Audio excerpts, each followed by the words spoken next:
In India, a company that's over 100 years old, a true tobacco giant, is trying to pull off one of the biggest pivots you'll ever see in corporate history. We are talking about ITC, a company literally built on cigarettes that's now in a high-stakes race to become a consumer goods powerhouse for a whole new generation. So that brings up a really fascinating question, right?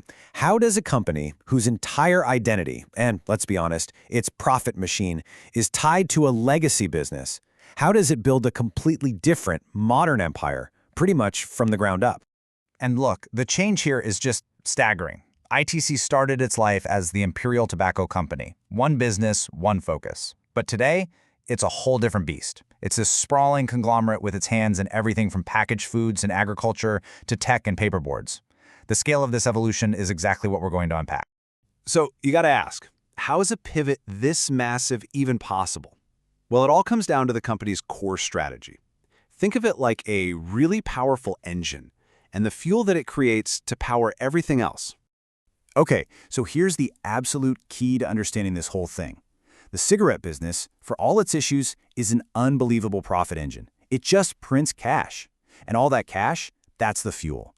ITC uses that fuel to pour money into building and scaling up all its new non-tobacco businesses.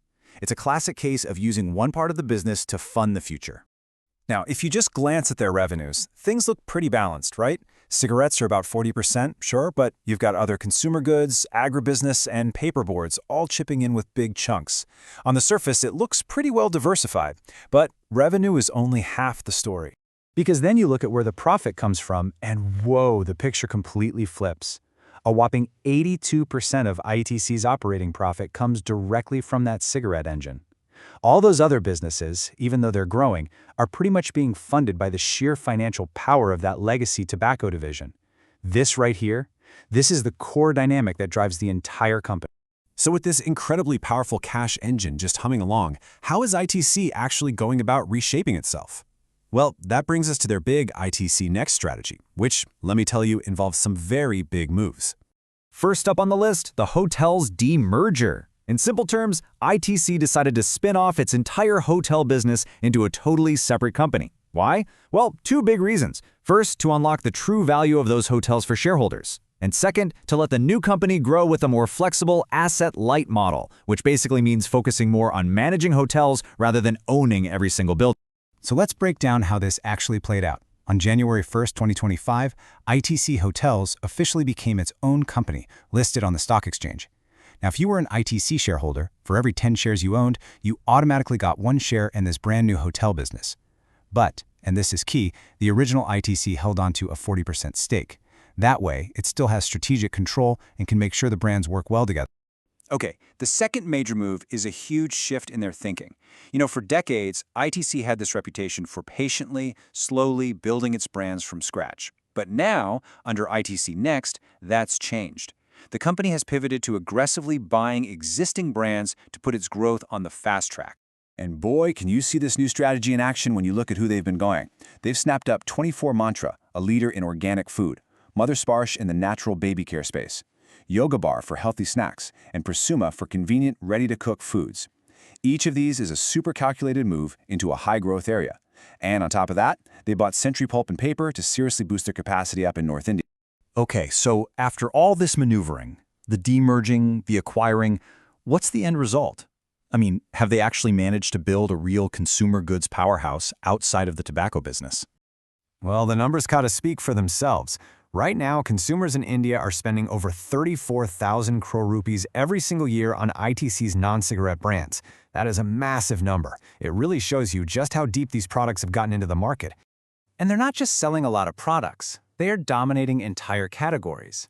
Ashirvad is the #1 branded flour in the country. Sunfeast is #1 in cream biscuits. Bingo leads what they call the Bridges snack segment. That's the stuff between traditional chips and packaged Indian snacks. And Classmate? It's the top notebook brand. This is a portfolio packed with market leaders. But all this success right now, that's just the starting point. ITC is not even close to being done. The company has laid out this hugely ambitious vision for where it wants to be by the end of the decade. Get ready for this number. 1 lakh crore rupees. That's about $12 billion US.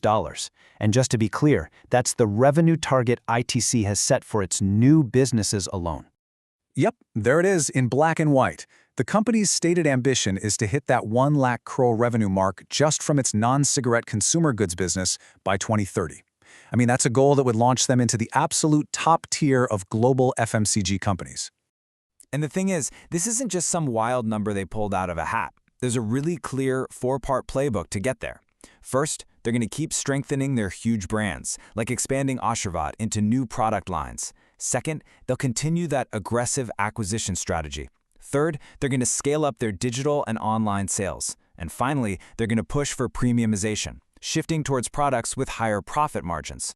And all of this, really, it leaves us with one big, fascinating question. ITC is running a masterclass in corporate strategy, no doubt about it, using these massive profits from a, let's say, controversial legacy business to bankroll its entire future. But can that foundation built on tobacco truly create a sustainable, respected, and future-proof consumer empire for the next 100 years? Well, that is the billion-dollar question.